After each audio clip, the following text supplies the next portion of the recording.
Good afternoon, folks. This is Captain Mike from Chocolate Milk Charters, and today touching up my vinyl.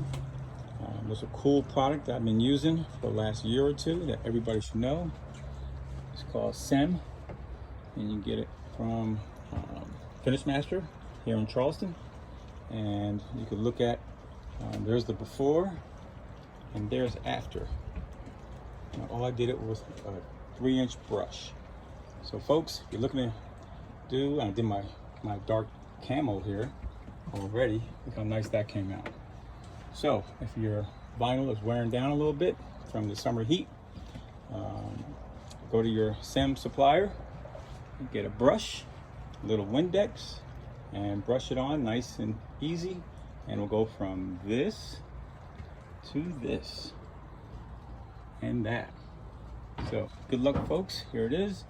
SEM, great product to use. Have a great day.